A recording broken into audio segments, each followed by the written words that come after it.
नमस्कार, स्वागत है आप सभी का एक बार फिर से आपके अपने YouTube channel origin mathematics classes में।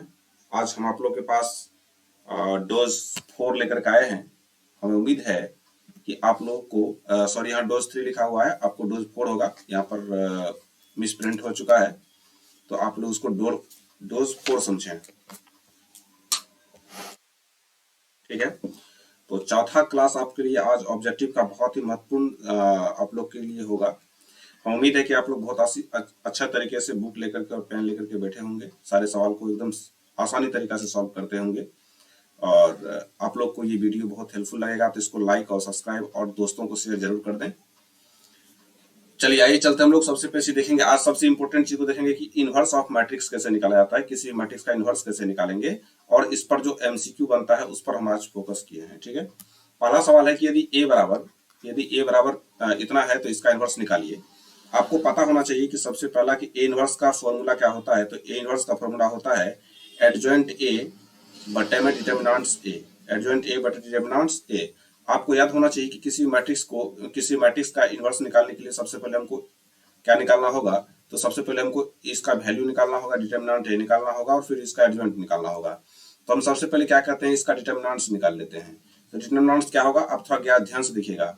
4 को 3 से गुना कीजिए, 4 तिया 12। ठीक है, और इसके मेन डायगोनल हो गया, और इसका सेकेंडरी डायगोनल गुना कीजिए, 5 दूनी 10। तो यहाँ पर क्या निकल के आ गया, आप देखते हैं यहाँ पर मेन डायगोनल को गुना करने पर 12 और सेकेंड डायगोनल गुना करने पर 10 आ गया। तो 12 में से 10 घटा दीजिए, कितना निकल के आ जाएगा, 2 निकल के आ जाएगा। तो डिटर्मिनेंट की वैल्यू क्या निकल के आ गया, 2 निकल करके आ गया।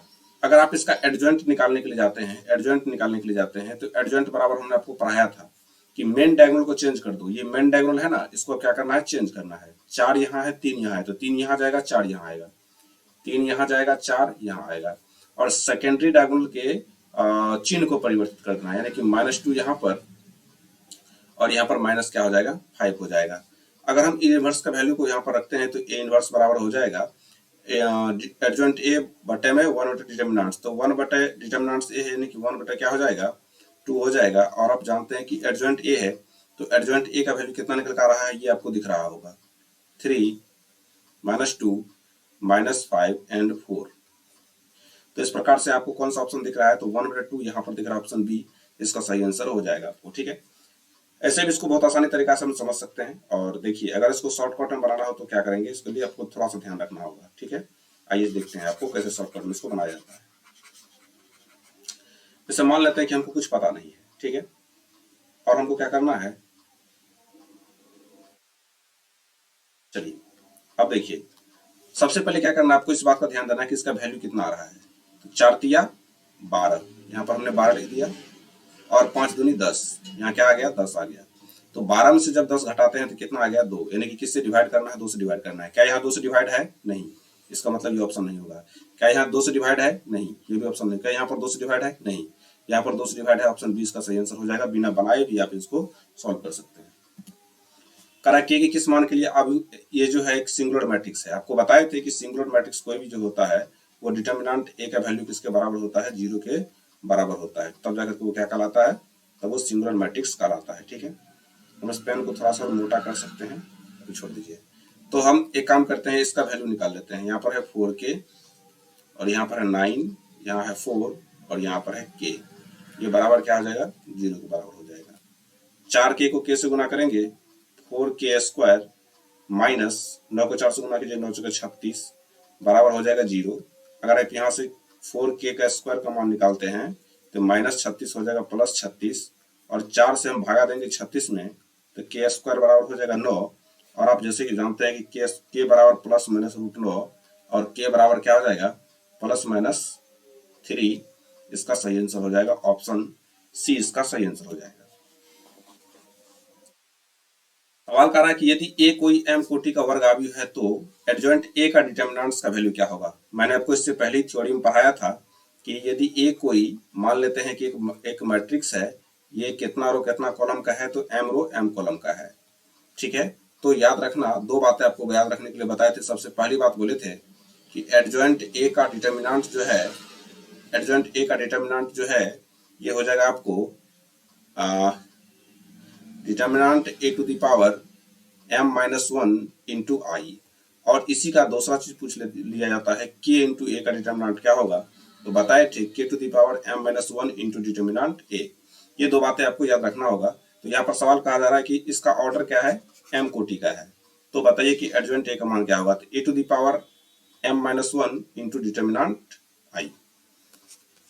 ऑप्शन सी इसका सही आंसर हो जाएगा। सेम सवाल आपको यहाँ पर पूछा जा रहा है कि यहाँ पर m था कोटि में, ध्यान से देखिएगा, यहाँ पर क्या था, यहाँ m था और यहाँ पर क्या है 3 है, कारण 3 रो 3 कॉलम का एक आव्यूह है। तो बताइए adjoint a into determinant a का वैल्यू क्या होगा। आपको मैंने कहा कि जितना रहेगा इसका ऑर्डर उससे कम, तो यहाँ पर क्या आ जाएगा a स्क्वायर यानी कि डिटर्मिनेंट a का स्क्वायर इंटू में i, तो ऑप्शन डी इसका सही आंसर हो जाएगा। यहाँ पर देखिए मैंने बताया था कि दो तरीका से सवाल को पूछा जाता है, कह रहा है कि 3 रो 3 कॉलम का एक वर्गाव्यूह है, तो k इंटू a का मान क्या होगा, यानी कि हम बताए थे जिसका ऑर्डर होता है उससे कम, तो k टू द पावर क्या हो जाएगा, k power square into determinant a, option B इसका सही आंसर हो जाएगा।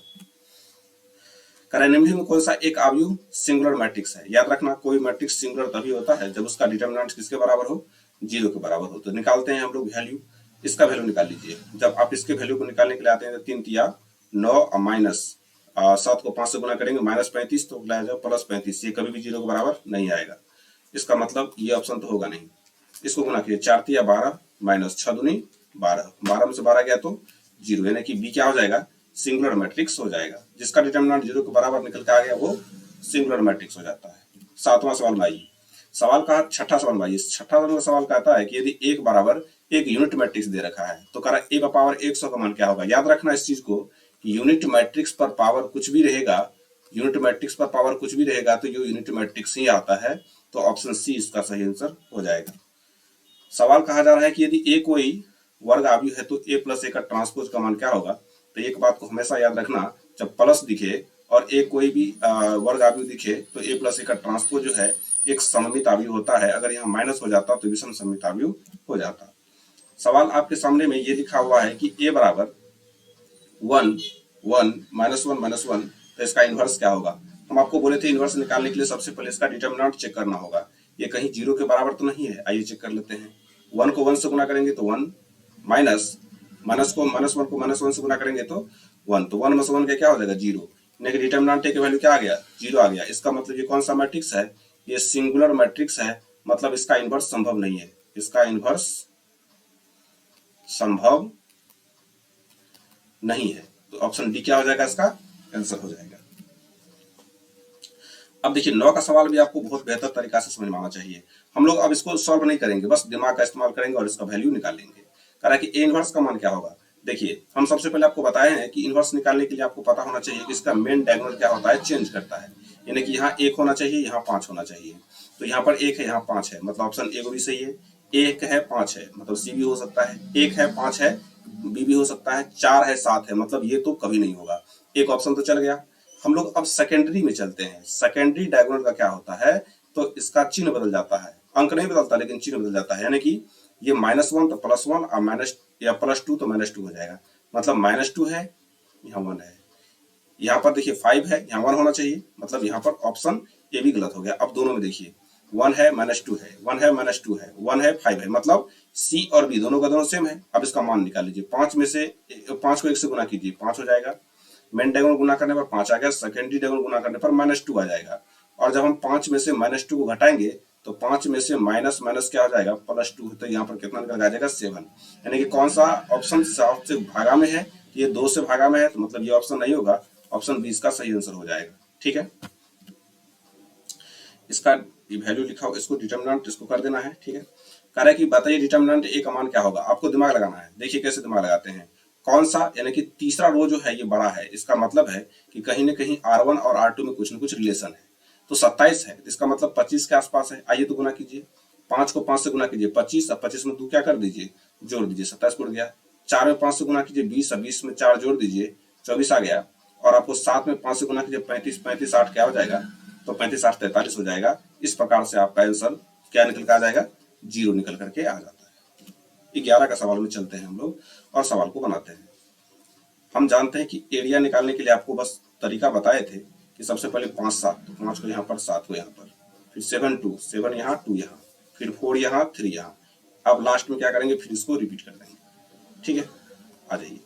1/2 आप जानते हैं कि 5 को 2 से गुना करने पर 10 प्लस 7 को 3 से गुना करने पर 21 प्लस 7 चुके 28, 7 सत्ते 49 प्लस 4 दूनी 8 प्लस 5 तिया 15। अब सबको जोड़ दिया जाए तो 1/2 अगर आप इसको जोड़ते हैं तो 8 1 9 और 2 2 4 1 5 यानी कि 59 माइनस आप इसको जोड़ेंगे तो 49 1 50 50 7 57 और 57 को जब 15 जोड़ेंगे 7 5 12 के 2 हाथ में एक 72 निकल के आ जाएगा। और जब इसको आप घटाएंगे तो -13 डिवाइड बाय क्या निकल के आ जाएगा 2 निकल के आएगा। आप जानते हैं कि एरिया कभी ऋणात्मक नहीं होता है, इसलिए 13/2 यूनिट इसका क्या हो जाएगा, सी इसका सही आंसर हो जाएगा। ठीक है, आपको संरेख को निकालने के लिए आपको मैंने पिछले क्लास में बताया था, आपको ज्यादा दिमाग लगाने की जरूरत नहीं है। जोड़ना है, 4 में 3 जोड़ेंगे तो कितना आ गया, 7 आ गया। 4 में 3 जोड़े तो कितना आ गया, 7 आ गया। तो बताइए के में क्या, के का मान क्या रखें ताकि उसमें एक जोड़ने पर 7 आ जाए, तो के का मान क्या रखेंगे 6 रखेंगे, लेकिन ऑप्शन बी इसका सही आंसर हो जाएगा। हमें उम्मीद है कि आप लोग को ये वीडियो बहुत ही आसान तरीका से समझ में आया होगा। इनका जो थ्योरी है वो आपको क्लास में समझा दिया जाता है और आप लोग इसको रिवीजन जरूर कर लें और सारे सवालों को रोक रोक करके फिर पहले अपना से एक बार इस पूरे वीडियो देख लें, फिर से खुद से बनाने का प्रयास करें। उम्मीद है कि आपको ये वीडियो बहुत अच्छा लगा होगा और प्रत्येक दिन क्लास करना है आपको। अगर आपने इस क्लास को मिस करने का काम करते हैं तो ये आप अपने आप को बहुत ही धोखा देने का काम करते हैं। ठीक है, मिलते हैं अगले वीडियो में, तब तक के लिए नमस्कार।